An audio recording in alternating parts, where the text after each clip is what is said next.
Hey everyone, this is the fifth of a series of mini lectures on the topic of Lacan on dreams. So just a brief of where we've got up to. We have discussed how Lacan thinks about Freud's famous dream of Irma, and we've asked a couple of questions about that. We've foregrounded this key scene, this moment in Lacan's reading when he says, if you want to know what the meaning of this dream is, it is simply trimethylamine, the bold print chemical mathematical formula that is seen at some point in Freud's dream. And as I've suggested, we could think about this as a kind of symbolic reduction of the richness of a whole series of imaginary meanings to this seemingly meaningless, opaque signifier. So we'll talk about that again, but at the end of the last lecture, we'd asked a couple of questions. We said, where is the desire in this dream? Freud, of course, gives an answer to what he thinks is going on with that dream. There's a sense that in that dream, this is his wish, in a sense, to be restored, that the thing that he may be guilty of, a dirty syringe, so on, the fact that Irma is not doing very well, the dream in some way stages an attempt to show how he's not guilty of this thing. So there is that, but this is not going to be an adequate way of thinking about the desire in the dream. And bear in mind, in earlier lectures, we've suggested that what a desire is for Lacan, particularly desire within the context of a dream, is not simply the equivalent of a wish. So we wanted to ask then, where's the desire in the dream? And then we also had this slightly challenging question, what would it mean to think about dreams as a mode of ethics? So it's a puzzling question. So we will discuss that. Also, to recap, we had revisited this moment when there's a particular moment in Freud's biography when he's working on the interpretation of the dreams, he's struggling, he's kind of in an intellectual hell, and we suggested that that moment of difficulty, of struggle, of torment, might be one way of thinking how to locate where that moment in the interpretation of dreams, the struggle to develop it, might be located in the schema from Seminar 20. So here's the schema, the diagram.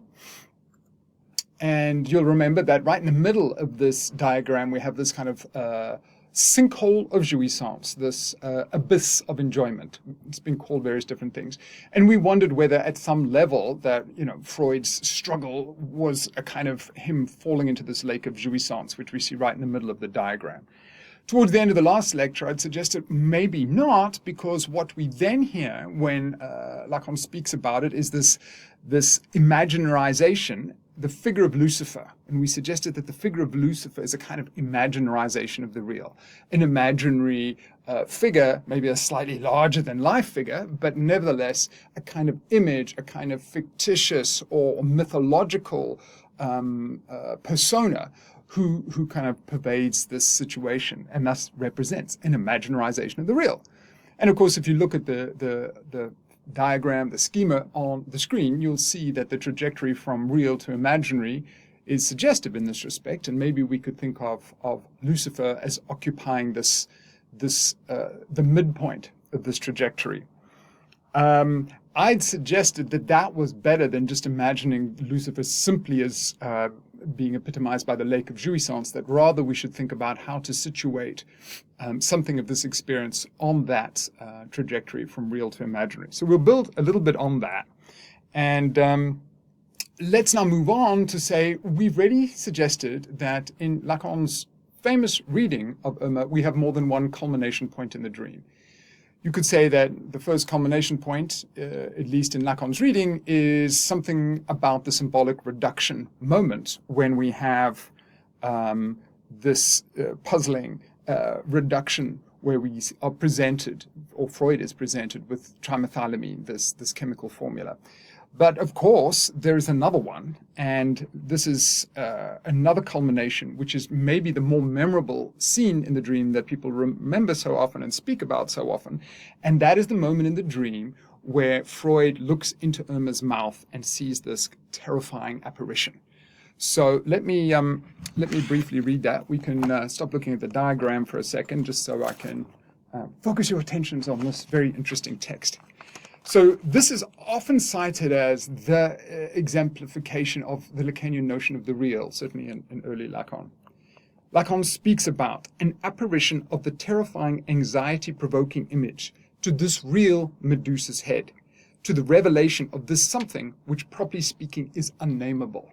The back of this throat, the complex, unlocatable form, which also makes it into the primitive object par excellence, the abyss of the feminine organ from which all life emerges, this gulf of the mouth in which everything is swallowed up, and no less the image of death in which everything comes to its end, since in relation to the illness of his daughter, which could have been fatal, there's the death of the patient whom he had lost at a time adjacent to that of the illness of his daughter, which he considered to be some mysterious sort of divine retribution for his professional negligence.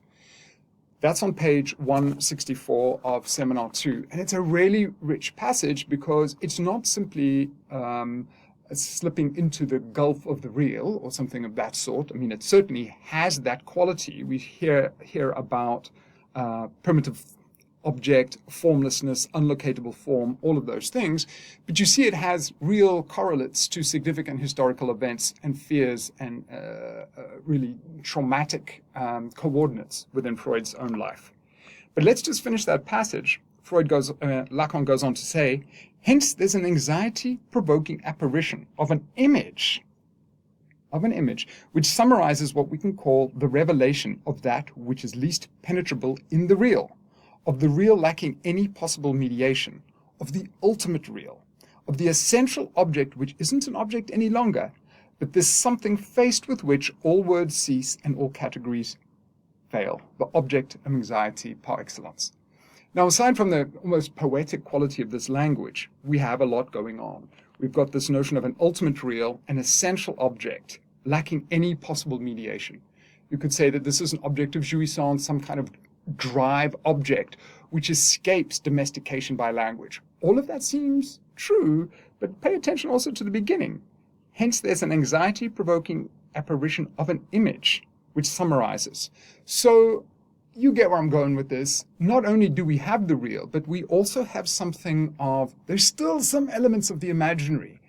It's almost as if what we're trying to say here, or what Lacan seems to be saying, is that you don't have a completely unmediated category of the real. There's always some elements, or at least in this situation, there's still elements of the imaginary, even of the ego. So just a couple of snippets that follow in the pages. He says, what do we see here? We see the fundamental destructuration which occurs in the experience of the dreamer. Lovely phrasing, fundamental destructurization that happens in the experience of the dreamer. He becomes something different. There's no Freud any longer. There's no longer anyone who can say I. Again, a wonderful description. And here it's almost as if the ego has been dissipated. The ego has been evaporated. There's no longer anyone who can say I. And of course, we have the fundamental destructuration. So much of this is very suggestive, and it's interesting to ask ourselves, well, what has happened to the ego here? And of course, where we're going with this is to suggest that this is a very profitable and important and significant dream, and particularly for doing analytical work with. You'll remember right at the beginning of this series of talks, we were wondering about how many ego psychologist analysts were thinking about what we do in a dream is locate the wish, often a wish that seems to substantiate an ego at some level, which is completely different. Lacan is both not interested in the ego as it may be linked to a wish. He seems to be much more interested in desire, and a desire which seems to sometimes even capsize the ego altogether, and he's interested in the subject rather than an ego. So that makes a very big difference from a lot of the theories and conceptualizations and readings of Irma's dream at the time. But my point here is that what seems to be a primary focus for many of Lacan's reading of dreams is precisely the moment when the ego dissipates, when there's a subject rather than an ego, when there is this fundamental destructuration, which is kind of counterintuitive if you think about how many everyday arguments, discussions people make about their dreams. In my dream, I was doing this, people might say. This is what the dream means for me. It tells me something about me. Here, it's very, very different because we're seeing there is no one here that can be an I, so to speak. It's almost exactly the opposite. So we will also note then that that, as I've said, this is going to be a significant dream. And two things we should say here. Number one, we seem to be in a place to give an even better example of Freud tumbling. We seem to have a better example of Freud tumbling into a potential lake of jouissance than we did with the biographical details of him struggling with the interpretation of dreams. But even though he does, he seems to get pulled out by some ego coordinates. And of course, you could say that rather than falling into this lake of jouissance, he does have this moment, and Lacan emphasizes this. We can see the series of egos appear. He's talking about how, in a way, Freud is rescued from simply being enveloped, being swallowed up by the real, so to speak.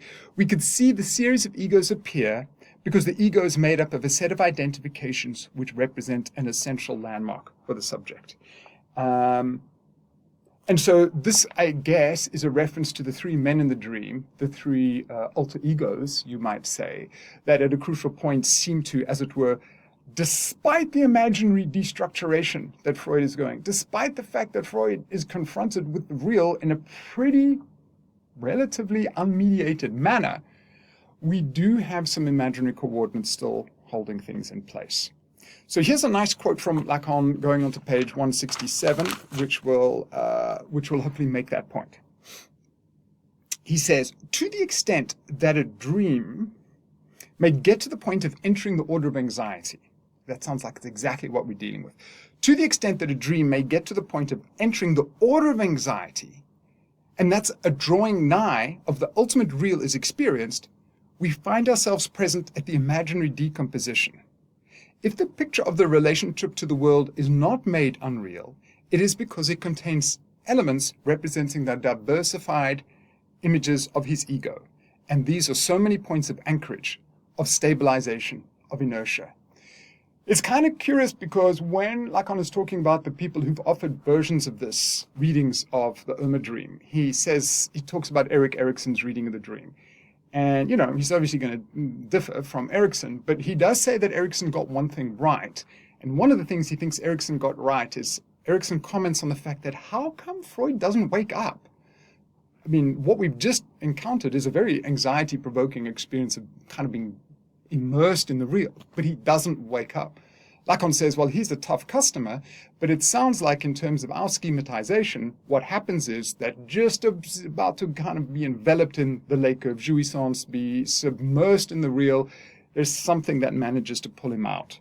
And here's another quote from Lacan, same page, 167, which enables us to extend that argument or substantiate that argument.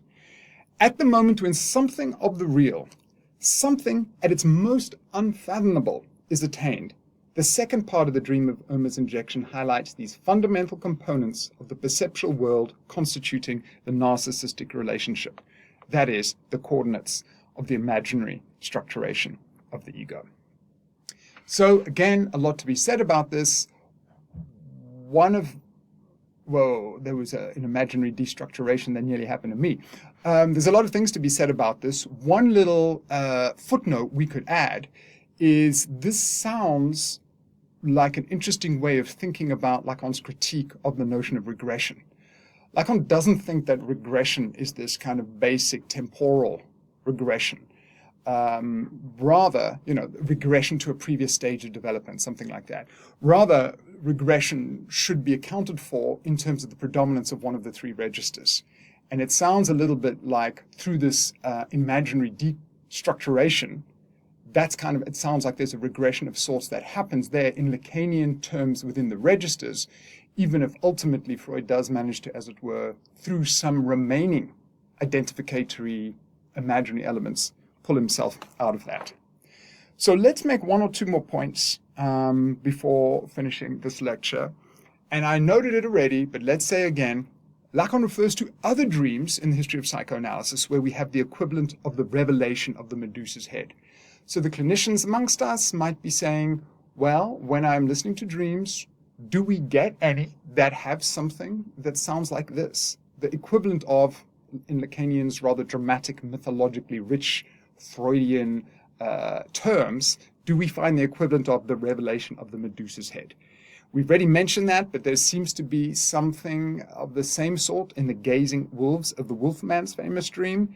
And here we have a situation when the dreamer is confronted, quote from Lacan, by the apprehension of the ultimate real.